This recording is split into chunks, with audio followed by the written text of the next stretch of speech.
welcome back to my channel. If you're new here, welcome to my channel.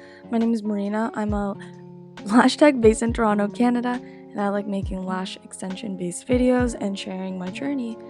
And also just sharing some tips and tricks about certain sets that I have been learning and practicing throughout my journey. So today we are going to be doing a more of a natural anime set. If you've seen my other one, it is a lot more dramatic.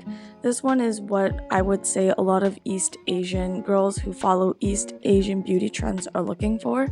This girl, or this client slash friend of mine actually, does a lot of beauty makeup trends that are mostly East Asian inspired, and you can think K-pop, J-pop, like East Asian culture. When you look at the makeup that they do, very natural, very soft. So she was looking for something that can emulate the strip lashes that she might buy at the Asian beauty store, and so this is why I went for a more short look and a more natural set, because East Asian girlies love to have a more soft natural look. I will share some tips that I didn't share in my last video about the anime set that is new and that can help you. Also, you might notice that I removed some of the spikes and applied different spikes. This is just because I didn't like the spacing. I thought they were a little too close together for my liking.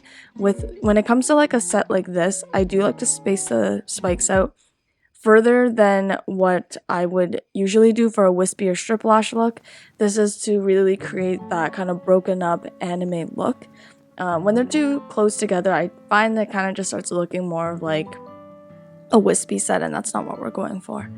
So tip number one that I wanted to share with you guys when it comes to a set like this, you can also apply this tip to a strip lash look and any other look that has separate organized spikes, but this is the triangulation method. This is where I place all the spikes down and use supporting spikes to create a darker spike. So what I mean by this is using those spikes. For example, the longest one in the middle is 13. That's the longest spike I'm using. The neighboring spikes to support it are going to be 12, and then I'm going to just create more 12s on the outer to kind of create the support system for that main spike.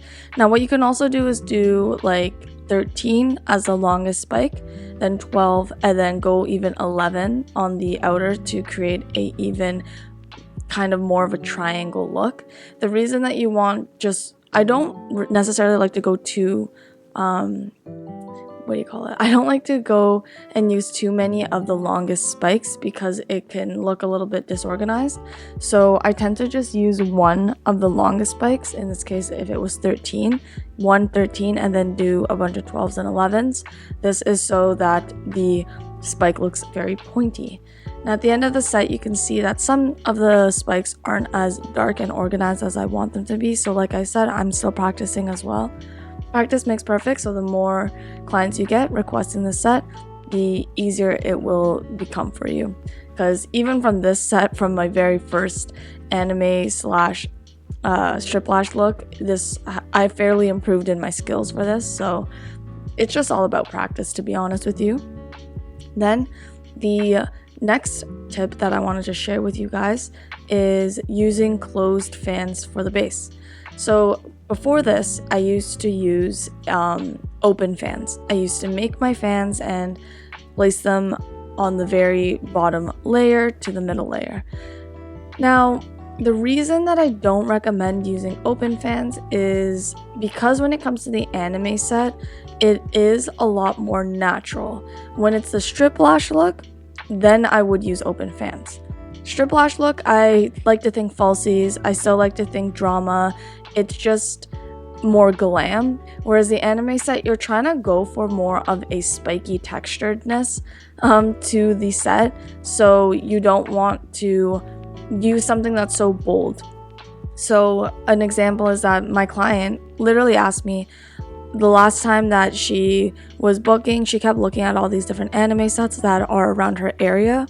The only thing she didn't like was how bold it looked on the base. She said it was a little too much and she doesn't want to hide her eyes. She wants to open them up.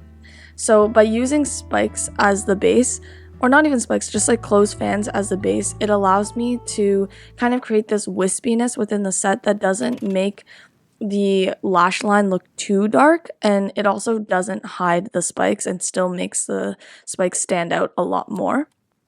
I really like using this method because it's also just a little bit more natural looking, I would say, but it still creates a nice dark lash line that's not too intense. So when I actually use the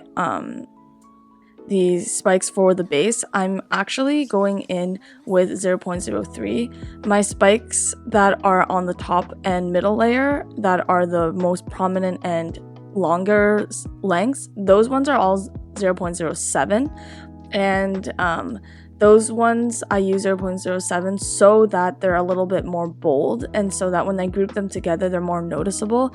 Whereas 0.03 closed fans that aren't too thick are nice because they don't get too bold and it doesn't take away from the spikes.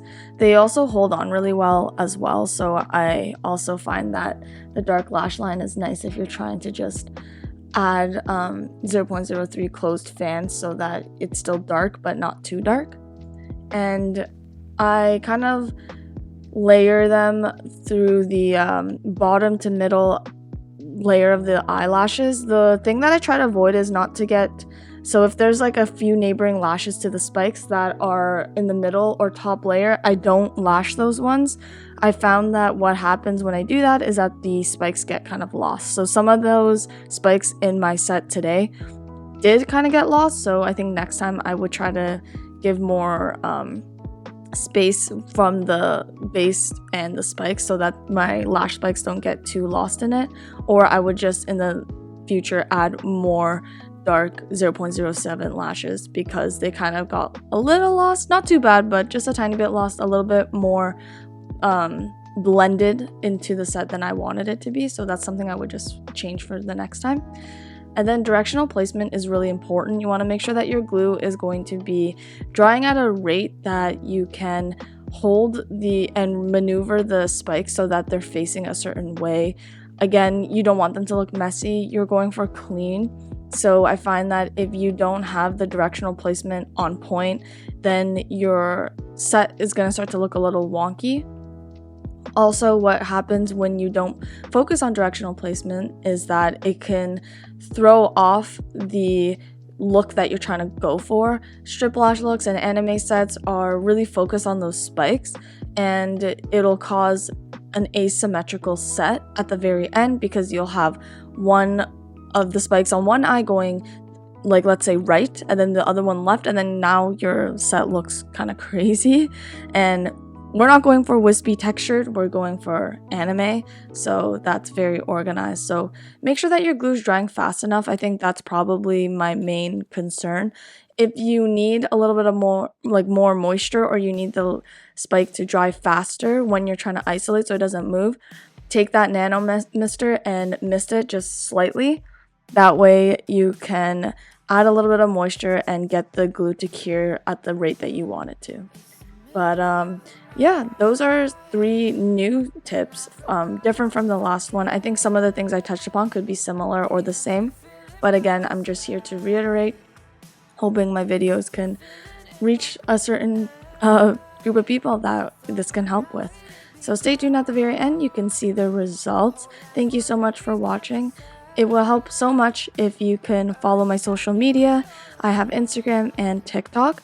If you comment on any of my Instagrams or TikToks or DM me and want to follow back, just let me know, say that you saw my video, and I will gladly follow you back. I'm here to support the community. If you have any questions, please leave a comment in the comment section down below. And it always helps if you click like on this video and subscribe if you're new. Thanks so much, guys, and I will see you next week. Bye!